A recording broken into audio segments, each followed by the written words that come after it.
Evangelio de Juan, capítulo 5.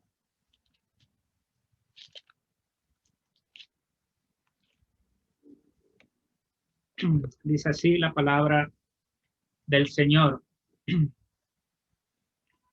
Después de estas cosas, había una fiesta de los judíos y subió Jesús a Jerusalén. Y hay en Jerusalén, cerca de la puerta de las ovejas, un estanque llamado en hebreo Betesda, el cual tiene 5 pórticos. En esto yacía una multitud de enfermos, ciegos, cojos y paralíticos que esperaban el movimiento del agua, porque un ángel descendía de tiempo en tiempo al estanque y agitaba el agua, y el que primero descendía al estanque después del movimiento del agua quedaba sano de cualquier enfermedad que tuviese. Y había allí un hombre que hacía 38 años que estaba enfermo. Cuando Jesús lo vio acostado y supo que llevaba ya mucho tiempo así, le dijo: ¿Quieres ser sano? Señor, le respondió el enfermo, no tengo quien me meta en el estanque cuando se agita el agua, y entre tanto que yo voy, otro desciende antes que yo. Jesús le dijo: levántate, toma tu lecho y anda. Y al instante aquel hombre fue sanado y tomó su lecho y anduvo. Y era día de reposo aquel día. Hasta ahí está bien la lectura de la palabra del Señor por el momento. Esta noche es noche de buenas nuevas. Buenas nuevas porque es un grato mensaje. Y es un mensaje que no proviene de nosotros, sino que proviene de Dios mismo. Y Dios no solamente quiere darle un mensaje nuevo, quiere darle también vida nueva. Por eso para nosotros es de suprema alegría, gozo el poder compartir este mensaje tan grato y tan bueno. Aquí está el Señor Jesucristo en su segundo año de ministerio público. Eso significa que el Señor Jesucristo tenía 32 años de edad. A esa edad, Él decidió subir a Jerusalén y subió porque había un evento en especial que le era común a todos los judíos. Era una fiesta. No tenemos claridad, exactitud en cuanto a qué fiesta exactamente se refiere allí, pero lo cierto del caso es que los judíos subieron y el Señor Jesucristo también subió. Pero lo triste también de la situación es que aquí se refiere a la fiesta de los judíos. Dios había instituido 7 fiestas para el pueblo de Israel y se llaman las fiestas de Jehová. El Señor Jesucristo mismo había instituido esas fiestas. Para los tiempos del Señor, esas fiestas de Jehová se habían transformado en fiestas de los judíos. Es decir, se había degenerado el propósito especial. No se estaba adorando a Dios. Habían ritos religiosos. Había devoción externa, pero no habían cambios internos. Muy parecido al mundo de hoy, muy parecido a la actualidad. Hay un fervor externo en cuanto a Dios. Se habla de Navidad sin entender siquiera el propósito por el cual el Señor Jesucristo vino a este mundo. El Señor Jesucristo vino a buscar y a salvar lo que se había perdido. Y sin embargo, se celebra la Navidad sin entender realmente el propósito por el cual el Señor Jesucristo vino. Hay mucha ignorancia, hay mucha religiosidad, hay muchos ritos externos, pero no se está buscando realmente a Dios. El Señor Jesucristo, siendo su fiesta, siendo la que Él mismo instituyó, subió a Jerusalén. Allí había un hombre totalmente distinto a los demás. Los demás en su indiferencia en cuanto a Dios, y el Señor Jesucristo, Dios mismo manifestado en carne, en completa devoción a su Dios, celebrando la fiesta debidamente. Cuando Él llega a Jerusalén, se dirige al estanque de Betesda. El estanque de Betesda nos dice que quedaba cerca a la puerta de las ovejas. Yo pienso en el Señor Jesucristo caminando por esas calles, pasando por la puerta de las ovejas. La puerta de las ovejas se llamaba porque por ahí precisamente se llevaban las ovejas para ser sacrificadas en el templo. Y el Señor Jesucristo, Él es el Cordero de Dios que quita el pecado del mundo. Al segundo año de ministerio público está pasando por allí. Al siguiente año, a los 33 años, Él se iba a ofrecer como el Cordero de Dios, la provisión de Dios para esta humanidad perdida, la provisión de Dios para el hombre pecador, la provisión de Dios para todos nosotros en cuanto al pecado, pero sobre todo la provisión de Dios y para Dios, que quita definitivamente el pecado del mundo. Y entonces llega al estanque de Betesda. Betesda significa casa de misericordia.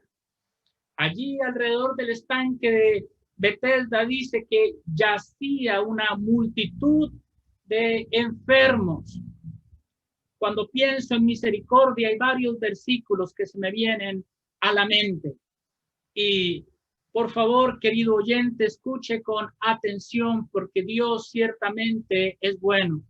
Nos dice el apóstol Pablo allá en Efesios 2, pero Dios que es rico en misericordia por su gran amor con que nos amó, aun estando muertos en delitos y pecados, nos dio vida juntamente con Cristo. Dios es rico en misericordia, abunda en misericordia hacia nosotros. No solamente no es que tiene lástima del pecador, es que tiene compasión profunda por el pecador. Se remueve en sus entrañas al considerar el pecado del ser humano y no solamente se queda en un pensamiento noble respecto de la situación de la persona, del hombre o la mujer pecadores, sino que hace algo al respecto. El Señor Jesucristo allí en Betesda, en la casa de misericordia, vio esa multitud de enfermos, pero no fue que sintió lástima de ellos, es que tomó acciones respecto de una persona en particular. Ahora lo vamos a ver. Una yacía, dice ahí, yacía, es decir, estaban tendidos en el piso, experimentando su propia enfermedad, no pocos, sino una multitud. Y así es hoy en día. Hoy en día tenemos una multitud de enfermos en cuanto a su situación espiritual. Me estoy refiriendo al pecado. El ser humano es pecador, el hombre es pecador, nace pecador y practica el pecado, yace enfermo. Nosotros nos sorprendemos por las estadísticas del COVID, cuánto más en cuanto al pecado. Todos los hombres y mujeres hemos pecado, por cuanto todos pecaron y están destituidos de la gloria de Dios. Así la compasión que despertó en el corazón del Señor Jesucristo al ver esa multitud de enfermos es la compasión que el Señor tiene de usted en esta noche y quiere hacer algo por usted. No solamente pensar que es que tiene lástima de la situación espiritual y que está caminando rumbo al infierno. No, es que el Señor quiere sanarlo, quiere salvarlo, quiere darle vida eterna, quiere perdonarlo, quiere restaurar su vida arruinada por el pecado. El Señor quiere y puede actuar.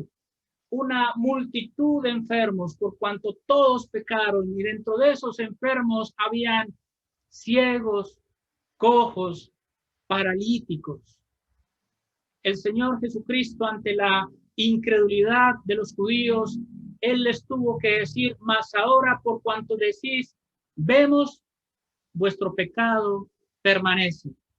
Mire, mi querido amigo, si usted cree que está bien que no necesita nada de parte de Dios, que usted así como está bien, es suficiente, a usted no le interesa el cielo, o es más, cree que va para el cielo, que los asuntos con Dios están bien, que cree a su manera, pues entonces está ciego.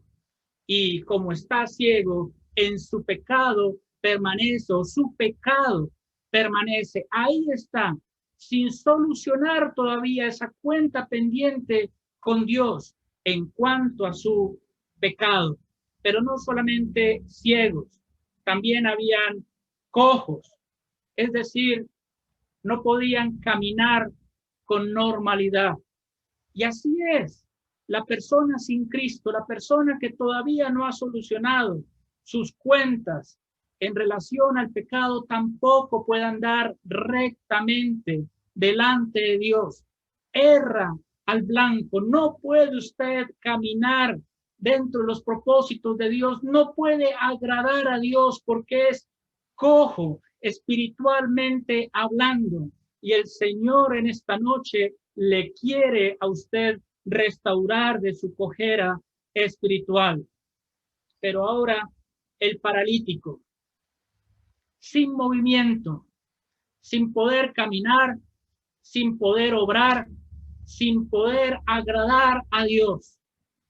Lo que me sorprende, entre otras cosas, es que toda una multitud, ¿quién ayudaba a quién? ¿Podía el cojo ayudar al ciego, el ciego ayudar al cojo? Si todos intentaban llegar a tiempo al estanque, todos tratando de ser sanos de alguna manera, en este mundo no va a encontrar la solución para su pecado.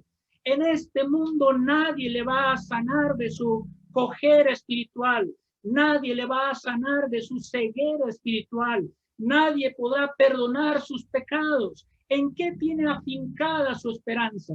Está esperando que llegue el ángel a mover el agua y en esa oportunidad usted poder ser salvado. Le estoy hablando en términos figurativos. La esperanza que usted tiene es que el Señor Jesucristo intervenga en su vida espiritual respecto al pecado. Y dice aquí el versículo 5, había allí un hombre que hacía 38 años que estaba enfermo. Y se lo pregunto a usted con el debido respeto, ¿qué edad tiene? No importa la edad que usted tenga, esos mismos años lleva de enfermo. Tiene 50, 15, 20, 70, los años que tenga, esos mismos años cargando la enfermedad del pecado. Todos deseaban ser sanados dentro de esa multitud. Usted sin duda desea ser sanado. El pecado es esa lepra espiritual, como cuando Lucas, el médico amado, narra en cuanto al leproso, dice, todo lleno de lepra, porque así es el pecado. No hay nada bueno en nosotros, estamos llenos de pecado. No hay nada bueno en nosotros como para agradar a Dios. No hay algo bueno en nosotros que nos permita el acceso a Dios, que nos permita de alguna manera ganar el cielo. No lo hay. Estamos llenos absolutamente de pecado.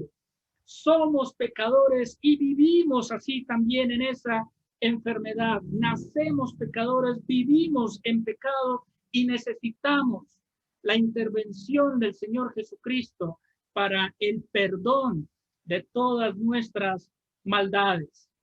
Bueno, usted dirá, pero inició hablando de un buen mensaje y no hace sino decirme que soy pecador. Las malas nuevas para poderle hablar de las buenas nuevas. Si no le hablamos a usted del pecado, entonces, ¿de qué se va a arrepentir? Usted creerá que todo está bien, que así como va al cielo, y no es así. El Señor entonces, aquí en el versículo 6, dice que cuando Jesús lo vio acostado y supo que llevaba ya mucho tiempo así, entonces le hace una pregunta. Gracias a Dios que al vernos enfermos, que al vernos en nuestro pecado, Dios envió a su Hijo Jesucristo, vio nuestra necesidad, y el Señor Jesucristo en esta noche ve su necesidad, ve su particularidad, su particular situación de pecado, pero quiere intervenir y le pregunta a usted de manera muy personal: ¿quieres ser sano? No, no piense en el vecino, no piense en el familiar, no piense en quien me invitó. Piense en usted y contéstele al Señor: ¿quieres ser sano en cuanto al pecado? En otras palabras, ¿quieres ser perdonado de tus pecados? ¿Sabes que el pecado ofende a Dios y que el pecado trae la ira de Dios?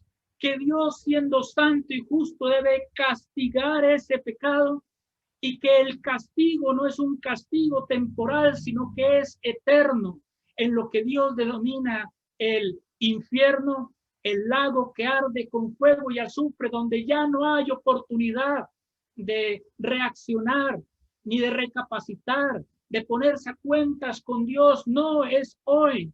El Señor le pregunta: ¿quieres ser sano?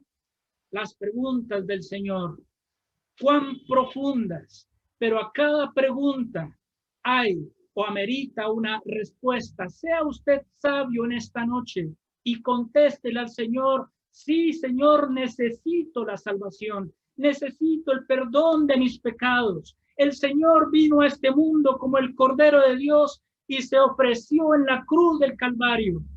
Allí Él derramó su sangre. El hermano oraba en su oración, decía que Dios cargó el pecado de todos nosotros en su cuerpo. Los suyos, amigo, también los llevó. Pero usted tiene que creer en Cristo, y si no, la obra de Cristo para usted no es efectiva. Hasta este momento yace enfermo. Hasta este momento usted es paralítico. Hasta este momento usted no puede hacer nada por la salvación ni para la salvación. Pero ahí está el Señor, muy cerca a usted. Quiere salvarlo y puede salvarlo. Entonces Él da su explicación, el paralítico. Señor, le dijo él, no tengo quien me meta en el estanque cuando se agite el agua, y entre tanto que yo voy, otro desciende antes que yo. No tenía esperanza. Había tratado tanto tiempo él de ser sano, y por más de que lo intentaba, no podía. Usted tampoco puede, por más de que lo intente. Pero gracias a Dios que ahí está el Señor y responde o sigue la conversación él y le dice: levántate, toma tu lecho y anda. ¿Quieres ser sano, mi querido amigo? La pregunta es muy concreta. No le dé vueltas, no trate de interpretar de una manera rara. La pregunta es exacta. ¿Quieres ser sano? ¿Quieres ser salvo? ¿Quieres ser perdonado? Si lo quieres, entonces el Señor te dice: levántate de tu situación. Él lo puede levantar. Murió en la cruz y derramó su sangre para que, creyendo en Él, usted sea restaurado completamente de su parálisis espiritual. Es salvo en ese instante. Toma tu lecho y anda. Y si le dice que tome tu lecho y que camines porque ya tiene movimiento, el Señor le puede dar a usted la vida que necesita, la vida eterna. Sí, va a disfrutar aquí vida en abundancia, pero más aún la vida eterna que solamente el Señor Jesucristo puede ofrecer. ¿Quieres ser sano? Seguramente sí. Contéstale al Señor, ponte a cuentas con Dios solamente a través del Señor Jesucristo. Y el versículo 9, ya con esto voy concluyendo, dice: al instante aquel hombre fue sanado. Mire, usted no tiene que hacer nada para su salvación, no puede además. Todas nuestras obras son como trapos de inmundicia. No hay forma de que usted agrade a Dios, ya lo dijimos, no lo hay. Pero que si usted se arrepiente de todo corazón y cree en Cristo y solamente en Cristo, usted en ese preciso instante es salvo. no mañana. El mañana no existe, no sabemos si va a suceder mañana. Es hoy. Hoy es el día de salvación. Hoy el Señor lo está invitando. Hoy el Señor lo quiere salvar. Hoy lo quiere perdonar. Al instante fue sano. Cree en el Señor Jesucristo, le respondieron los Pablo y Silas al carcelero allá en Filipos. Cree en el Señor Jesucristo y serás salvo. Tú y tu casa, es lo que es la promesa del Señor Jesucristo. Al instante tomó su lecho y anduvo. Ya el pecado queda atrás. El pecado queda absolutamente perdonado. Ya es un asunto que el Señor cargó en su cuerpo allí en la cruz. El Señor pagó por toda nuestra maldad. No queda nada pendiente. Crees en Cristo, perdón absoluto, total, Hijo de Dios, a partir de ese instante. Y dice, terminando el versículo, y era día de reposo aquel día. Para ser salvo no necesita creer en el Señor y guardar un día en especial, como si haciendo obras adicionales usted pudiera ser salvo. El reposo es Cristo. Si usted cree en el Señor Jesucristo, reposa de sus obras. Ya descansa en Cristo. El perdón total, ¿por qué? Porque el Señor en la cruz pudo exclamar a gran voz, consumado es, todo terminado, todo completo, Dios satisfecho, ya no hay nada más que añadir, todo está hecho. Entonces, mi amigo, mi querido amigo, crea en Cristo para ser salvo esta misma noche. Usted es ese paralítico. El Señor lo está viendo, el Señor lo busca, el Señor le habla a usted, pero es su respuesta a Él la que hará la diferencia. ¿Seguirá siendo paralítico por toda la eternidad aquí en esta vida y las consecuencias allá en el infierno, o soluciona aquí su condición de pecado y entonces ahora sí anda en vida nueva? Que el Señor sea prosperando su palabra.